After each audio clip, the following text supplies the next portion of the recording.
देखो गाइस, बहुत ध्यान से समझना। एक बहुत कॉमन गलती है जो सब लोग करते हैं कि हम बोलें, और वो ऐसे इंसान के साथ स्पोकन प्रैक्टिस करते हैं जिसको खुद नहीं आती। तो दो लोग बैठे हैं जिनको खुद इंग्लिश अभी आती नहीं है ठीक से, और वो दोनों एक दूसरे से बात कर रहे हैं। काफ़ी लोगों को लगता है कि ये बहुत अच्छा तरीका है, लेकिन पर्सनली मैं इस तरीके को एकदम ख़राब मानता हूँ। क्यों? क्योंकि आप गलत बोल रहे हो, अगला इंसान गलत बोल रहा है, आप दोनों को ही नहीं पता। लेकिन जो आपका सबकॉन्शियस माइंड है वो ट्रेंड होता रहेगा, उसको नहीं पता कि क्या सही है क्या गलत है। उसको तो जो सिग्नल दोगे वो वैसे ही हो जाएगा। एक पॉइंट ऐसा आएगा कि आप गलत बोलने में इतने परफेक्ट हो जाओगे कि आपको सही करना पॉसिबल ही नहीं होगा।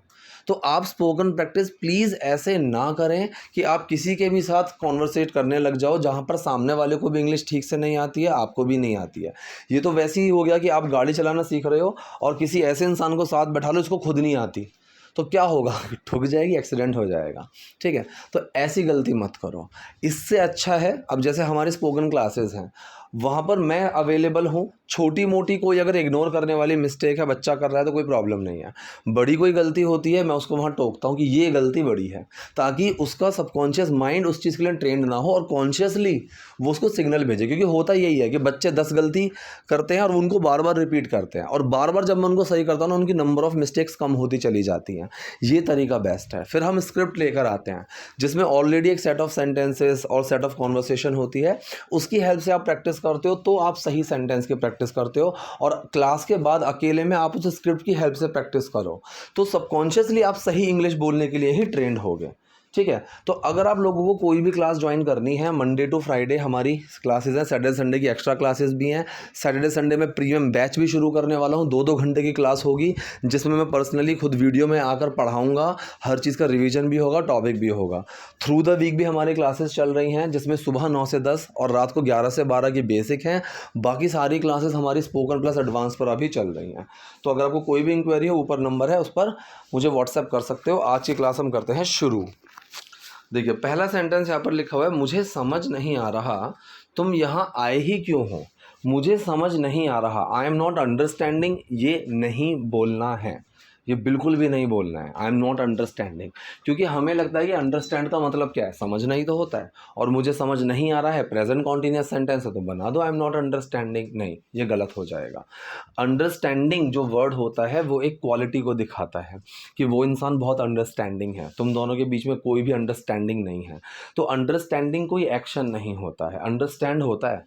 तो ये सेंटेंस को अगर आप कॉन्टिन्यूअस में बनाना चाहते हो तो वो या तो गेट का यूज़ करो, I am not getting your point, या फिर आप इसमें यूज़ करोगे प्रेजेंट इंडेफिनिट की फॉर्मेशन, आई डोंट अंडरस्टैंड।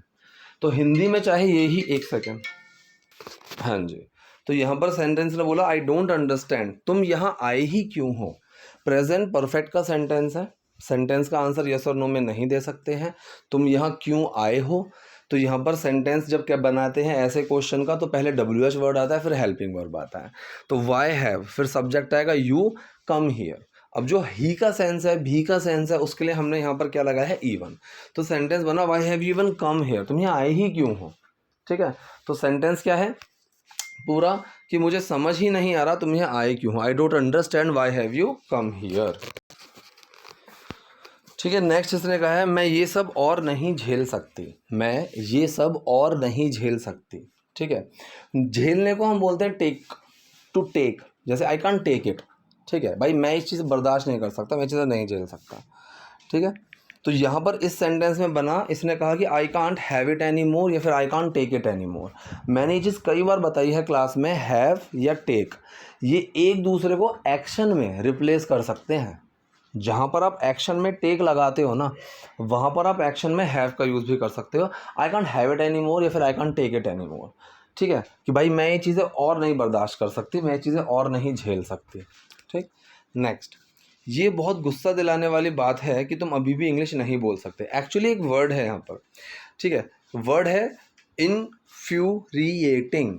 इन्फ्यूरिएटिंग, इसकी प्रोनाउंसिएशन को थोड़ा सा ध्यान से समझ लेना। ठीक है, इन्फ्यूरिएटिंग, इन्फ्यूरिएटिंग का मतलब होता है कि कोई ऐसी बात जो बहुत गुस्सा दिलाने वाली हो। ठीक है, तो इसने कहा है कि इट इज़ एब्सोल्युटली इन्फ्यूरिएटिंग। ठीक है, इट्स एब्सोल्युटली इन्फ्यूरिएटिंग, कि ये बहुत ज़्यादा, ये वाकई में गुस्सा दिलाने वाली बात है. So it's absolutely infuriating that you still can't speak English, कि तुम अभी भी इंग्लिश नहीं बोल सकते. स्टिल और कांट लगा दिया, यट का यूज़ करोगे तो भी चलेगा, कोई प्रॉब्लम नहीं है. अभी हमने कल परसों ही सैटरडे जो लास्ट संडे गया है, हमने स्टिल और यट के ऊपर डिस्कशन किया था प्रोफाउंड एकदम. उसमें मैंने चीज़ समझाई थी कि स्टिल के साथ नॉट भी लगा देते हैं, ऐसी कोई प्रॉब्लम नहीं है कि नहीं लगेगा, लेकिन वहाँ पर आप यट का यूज़ करोगे तो भी ठीक है. तो इस सेंटेंस आया, it's absolutely infuriating that you still can't speak English, कि तुम अभी भी इंग्लिश नहीं बोल सकते. ये कह रहा है कि मैं अपनी पूरी कोशिश कर रहा हूँ, ये मेरे लिए आसान नहीं है, मैं अपनी पूरी कोशिश कर रहा हूँ. आई am trying my level best. Level लगाओगे तो भी चलेगा, नहीं लगाओगे अगर सेंटेंस ऐसे बोलोगे आई एम ट्राइंग माई बेस्ट तो भी चलेगा. माई बेस्ट मतलब पूरी कोशिश, ठीक है. तो यहाँ पर समवंस बेस्ट का मतलब होता है पूरी कोशिश. जैसे मैंने कहा कि you need to do your best या फिर you need to try your best, ठीक है. I tried my level best, I tried my best, I am doing my best, I will do my best, मतलब मैं पूरी कोशिश करूँगा, ठीक है. तो वहाँ पर सेंटेंस में ये सेंस आता है. So I am trying my best, मैं अपनी पूरी कोशिश कर रहा हूँ, ये मेरे लिए आसान नहीं है, ठीक है. अब यहाँ पर इट किसको रिप्रेजेंट कर रहा है, जो चीज़ सारी चल रही है. इट के ऊपर मैं कई बार क्लास में समझा चुका हूँ. तो यहाँ पर इसने कहा it is not easy for me, ये मेरे लिए आसान नहीं है. तो आई am trying my best, it's not easy for me, ये मेरे लिए आसान नहीं है. कोशिश करना काफ़ी नहीं है, कोशिश करना. देखो यहाँ पर ट्राई में आईएनजी क्यों लगा हुआ है, क्योंकि ये एक जिरेंड फॉर्म है. क्लास में तो मैं कई बार बच्चों को समझा भी चुका हूँ और वो समझ भी गए होंगे कि यहाँ पर ट्राई में आईएनजी क्यों लगा हुआ है. जब भी किसी एक्शन में एक सिंपल ना, नी, ने का सेंस आ जाए तो आपको वहाँ पर या तो आईएनजी लगाना होता है या टू को लगाकर आईएनजी हटा देना होता है. फिलहाल सेंटेंस ये है, कोशिश करना काफ़ी नहीं है. So trying is not enough या फिर it is not enough to try. दोनों सेंटेंस बनाओगे, दोनों सही है, कोई प्रॉब्लम नहीं है, ठीक है. So trying is not enough, कोशिश करना काफ़ी नहीं है. तुम महीनों से यही कर रहे हो. अब देखो यहाँ पर सिर्फ सेंटेंस क्या बोला, you have been at this for month. At this मतलब इसी चीज़ पर हो तुम महीनों से, मतलब कि तुम यही चीज़ तो कर रहे हो महीनों से. तो बहुत ही कंप्रेस्ड फॉर्म यहाँ पर ली गई है, सेंटेंस को बहुत छोटा कर दिया, बहुत कंप्रेस कर दिया है. So you have been doing this for months, इसकी जगह इसने लगा दिया है कि you have been at this for month, कि इसी चीज़ पर हूँ. अब जैसे आप मुझे बोलोगे सर प्रोजेक्ट ख़त्म नहीं किया आपने, वो काम नहीं किया आपने, अपनी एप्लीकेशन शुरू नहीं करी, मैं क्या कहूँगा कि यार I have been at this only, यही तो कर रहा हूँ मैं तब से. So I have been at this only, फिर I am at this only, कि मैं इसी काम पर लगा हुआ हूँ, मैं इसी चीज़ पर हूँ. So I am at this, I have been at this. तो यहाँ पर एट को हम इस तरह से यूज़ कर सकते हैं. तो इसने कहा कि कोशिश करना काफ़ी नहीं है, trying is not enough, you have been at this for months, यही चीज़ कर रहे हो तुम महीनों से. एक मिनट, ठीक है. नेक्स्ट सेंटेंस देखते हैं. नेक्स्ट इसने बोला है तुमसे बात करते हुए मैं बेवकूफ़ नहीं लगना चाहता. देखो बेसिकली ये है मतलब कि मैं बेवकूफ़ साउंड नहीं करना चाहता, क्योंकि जब बोलते हैं तो वो जो लगना होता है वो साउंड होती है, ठीक है. जैसे कि मान लो एक इंसान है, वो आपके पास आया, वो बहुत खुशी खुशी कुछ बता रहा है, ठीक है, उसकी आवाज़ से लग रहा है, या फिर आप फ़ोन पे किसी से बात कर रहे हो और उसकी आवाज़ से लग रहा है कि वो बहुत खुश है, तो आप क्या कहोगे, यार you sound very happy today, you sound cheerful today. तो वहाँ पर साउंड का हम यूज़ करते हैं. इसी तरीके से यहाँ पर कह रहा है कि जब मैं तुमसे बात करूँ ना तो मैं बेवकूफ़ नहीं लगना चाहता. वो कैसे लगेगा, वो साउंड से लगेगा.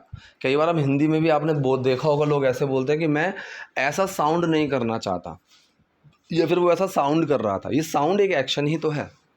तो इसने कहा है I don't want to sound silly, मैं बेवकूफ़ साउंड नहीं करना चाहता, सुनने में मैं बेवकूफ़ नहीं लगना चाहता. When I talk to you, जब मैं तुमसे बात करूं, जब के लिए वैन आएगा, कब के लिए भी वैन आएगा. मैं तुमसे कब बात करूं, when do I talk to you, तो वैन के बाद हेल्पिंग वर्ब लग जाएगी. और जब मैं तुमसे बात करूं, when I talk to you, helping verb छुप जाएगी, या फिर सेंटेंस नॉर्मल बनेगा. WH वर्ड्स का खासा ध्यान रखना है जब भी आप इंग्लिश बोल रहे हो. तो मैं तुमसे बात करते हुए मैं बेवकूफ़ नहीं लगना चाहता, I don't want to sound silly when I talk to you. Simple sentence है, ठीक है. इसने कहा लेकिन बिल्कुल ना बोलना और भी बुरा है. लेकिन बिल्कुल ना बोलना, बेसिकली क्या था, ये लड़का वहाँ पर चुपचाप बैठा हुआ है, कुछ बोल ही नहीं रहा है किसी से, ठीक है. तो इसने कहा लेकिन बिल्कुल ना बोलना और भी बुरा है. अब देखो फिर से एक्शन आ गया, बिल्कुल ना बोलना, तो वही सेंटेंस आया but not speaking at all, ठीक है. बट नॉट स्पीकिंग, स्पीक में आईएनजी लग गया, क्यों? क्योंकि ये इसकी जेरेंट फॉर्म है। लेकिन बिल्कुल भी ना बोलना, but not speaking at all, वो और भी बुरा है, बुरे से भी बुरा, worse is worse, but not speaking at all is worse. ना बोलना तो और भी बुरा है। मैं ये नहीं कह सकती कि मेरा बॉयफ्रेंड अंग्रेजी नहीं बोल सकता, मैं ये नहीं कह सकती, आई कांट से। कैन का सेंटेंस है, ठीक है, एबिलिटी की बात कर रही है, नेगेटिव सेंटेंस आ गया। आई कैन नॉट से की के लिए दैट आया, मेरा बॉयफ्रेंड इंग्लिश नहीं बोल सकता, फिर से एक सेंटेंस है नेगेटिव कैन वाला, सब्जेक्ट आएगा, हेल्पिंग वर्ब आएगा, नॉट आएगा, एक्शन आएगी। ये सिंपल सी कुछ फॉर्मेशंस हैं जो मैं 100 बार बता चुका हूँ कम से कम, और ये फॉर्मेशंस बहुत इंपॉर्टेंट हैं, ठीक है। So I can't say that, मैं ये नहीं कह सकती my boyfriend can't speak English, मेरा बॉयफ्रेंड इंग्लिश नहीं बोल सकता, ठीक है, कांट स्पीक इंग्लिश, नहीं बोल सकता। ये कहते तो इसमें गलत क्या है? बहुत से लोग अंग्रेजी नहीं बोल पाते, इसमें गलत क्या है? इस सेंटेंस को हम बोलते हैं व्हाट्स रॉन्ग विद इट, ठीक है। दो तरीके से इस सेंटेंस को यूज़ करते हैं। जैसे एक तो यहाँ पर इसने बोला कि व्हाट्स रॉन्ग विद दैट, इसमें क्या प्रॉब्लम है। दूसरा, अगर मान लो आपने किसी लड़के को देखा, वो कुछ उल्टी सीधी हरकतें कर रहा है, या फिर कोई चीख रहा है, चिल्ला रहा है, तो वहाँ पर हम बोलते हैं ना व्हाट्स रॉन्ग विथ यू, क्या प्रॉब्लम हो रही है तुम्हें, क्या कुछ दिक्कत है, कुछ परेशानी है, इस तरीके से। तो उसी सेंस में इसने कहा है कि इसमें क्या गलत है, व्हाट्स रॉन्ग विद दैट। बहुत से लोग इंग्लिश नहीं बोल पाते, ठीक है। अब यहाँ पर एक कॉमन गलती है, अ लॉट्स ऑफ, बहुत से लोग बोलते हैं अ लॉट्स ऑफ, अ के बाद लॉट में एस लगा देंगे, जो कि बिल्कुल गलत है। या तो अ लॉट ऑफ बोलो या फिर लॉट्स ऑफ बोलो, ठीक है। अ के बाद लॉट में एस नहीं लगा सकते। तो इसने कहा है लॉट्स ऑफ पीपल, बहुत सारे लोग कांट स्पीक इंग्लिश, नहीं बोल सकते इंग्लिश। तो यहाँ जो सब्जेक्ट है, सब्जेक्ट कौन है? सब्जेक्ट है अ लॉट ऑफ पीपल या फिर लॉट्स ऑफ पीपल, ठीक है, ये सब्जेक्ट है। फिर हेल्पिंग वर्ब आया कैन, साथ में आया नॉट, एक्शन आया speak. So a lot of people can't speak English, बहुत से लोग हैं जो इंग्लिश नहीं बोल सकते। इसने कहा भाड़ में जाए बहुत से लोग, ठीक है। ऐसे सेंटेंस को हम बोलते हैं to help with, to help with, ठीक है। टू हेल्प विथ के आगे कुछ भी लगाओ, उसका मतलब होता है भाड़ में जाए ये चीज़। जैसे मैंने कहा कि to help with your problems, यार भाड़ में जाए तुम्हारी परेशानियाँ, ठीक है, इस तरीके से। तो सेंटेंस बना भाड़ में जाए बहुत से लोग, to help with lots of people, मुझे उनसे क्या लेना देना, ठीक है। ये भी सेंटेंस एक बहुत कॉमन है, हम रोज़ अपनी डेली लाइफ में इस तरह का सेंटेंस बोलते हैं कि मुझे तुमसे क्या लेना देना, तुम्हें मुझसे क्या लेना देना, ठीक है। ऐसे सेंटेंस को बोलते हैं what do I have to do with them. जैसे मैंने कहा कि वो इस पार्टी में आ जाए, उसका इस पार्टी से क्या लेना देना, ठीक है। So what does he have to do with this party, ठीक है। तो सेंटेंस है मुझे उनसे क्या लेना देना, what do I have to do with them. तो हैव टू डू इस तरीके से यूज़ करेंगे, पहले व्हाट लगा देना, फिर डू लगा देना, डू या डज, ठीक। फिर आएगा सब्जेक्ट, एक मिनट रुको, ठीक। पहले व्हाट लगाया, फिर डू या डज लगाया, फिर सब्जेक्ट आया, फिर हैव टू डू विद जिसके साथ है, ठीक है। मुझे उससे क्या लेना देना, so what do I have to do with him, ठीक है। चलिए, लेकिन एक भाषा सीखने में समय लगता है, सीखने में, कोई काम करने में। अब देखो सेंटेंस कैसे बनाया, इसने कहा कि but learning a language takes time, ठीक है। समय सीखना, learning a language takes time, समय लेती है, इस तरीके से सेंटेंस बना है कि भाषा सीखना समय लेता है। या फिर आप इसको ऐसे भी बना सकते हो कि एक भाषा सीखने में, कोई काम करने में, तो इन प्लस आईएनजी आता है वहाँ पर, ठीक है।